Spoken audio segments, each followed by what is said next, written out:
The Kybalion, Chapter 2, The Seven Hermetic Principles. The principles of truth are seven.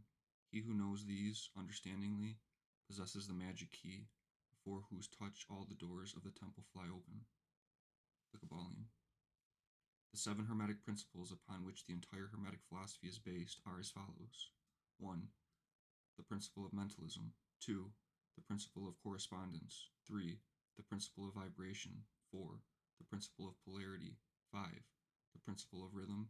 6. The principle of cause and effect. 7. The principle of gender. These seven principles will be discussed and explained as we proceed with these lessons.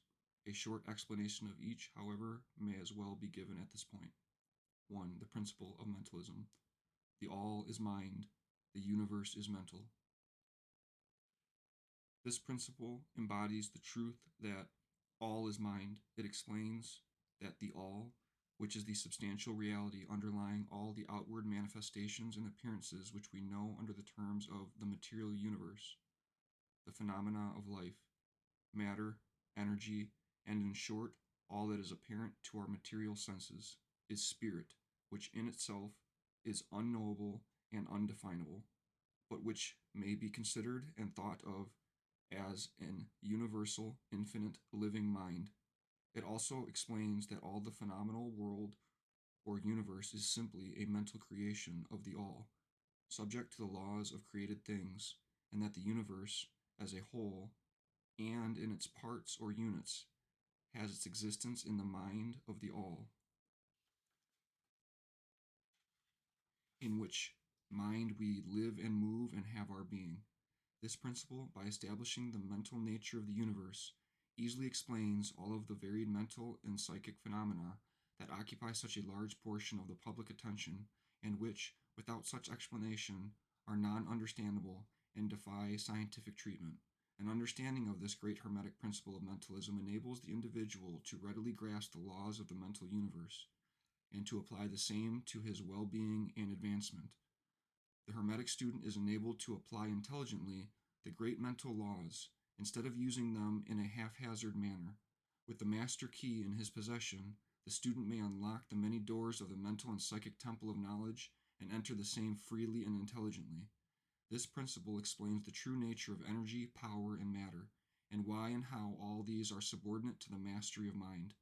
One of the old Hermetic masters wrote long ages ago, "He who grasps the truth of the mental nature of the universe is well advanced on the path to mastery." And these words are as true today as at the time they were first written. Without this master key, mastery is impossible, and the student knocks in vain at the many doors of the temple. 2. The principle of correspondence. As above, so below, as below, so above. This principle embodies the truth that there is always a correspondence between the laws and phenomena of the various planes of being and life. The old Hermetic axiom ran in these words, as above, so below, as below, so above. And the grasping of this principle gives one the means of solving many a dark paradox and hidden secret of nature.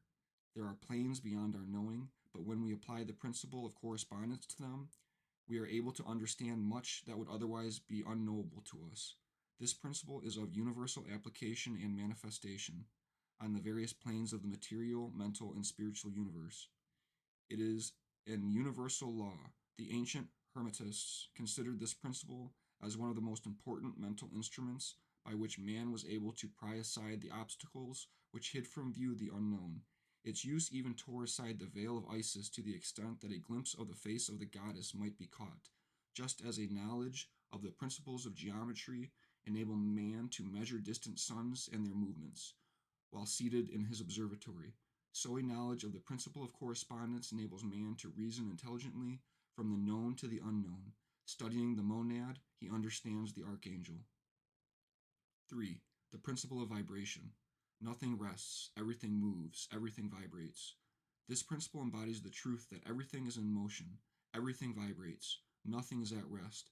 Facts which modern science endorses and which each new scientific discovery tends to verify.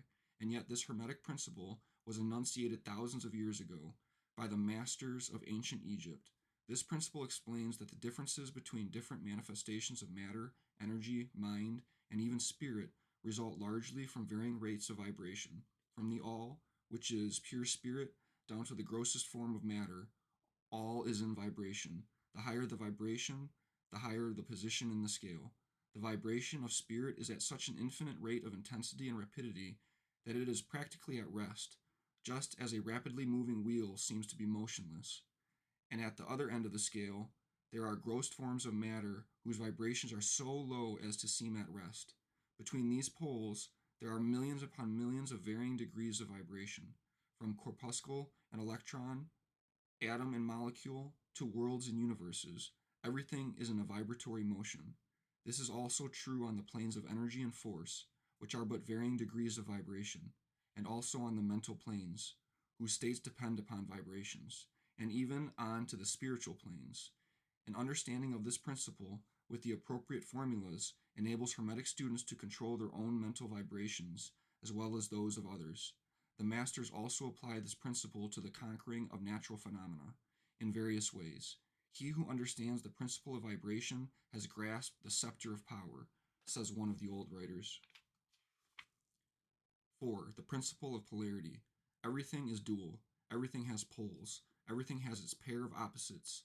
Like and unlike are the same. Opposites are identical in nature, but different in degree. Extremes meet. All truths are but half-truths. All paradoxes may be reconciled. This principle embodies the truth that everything is dual. Everything has two poles. Everything has its pair of opposites, all of which were old Hermetic axioms. It explains the old paradoxes that have perplexed so many, which have been stated as follows. Thesis and antithesis are identical in nature, but different in degree. Opposites are the same, differing only in degree. The pairs of opposites may be reconciled. Extremes meet. Everything is and isn't at the same time. All truths are but half-truths. Every truth is half false. There are two sides to everything, etc., etc., etc. It explains that in everything there are two poles, or opposite aspects, and that opposites are really only the two extremes of the same thing, with many varying degrees between them. To illustrate, heat and cold, although opposites, are really the same thing, the differences consisting merely of degrees of the same thing.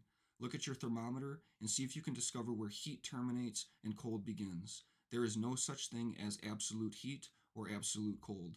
The two terms heat and cold simply indicate varying degrees of the same thing, and that same thing which manifests as heat and cold is merely a form, variety, and rate of vibration.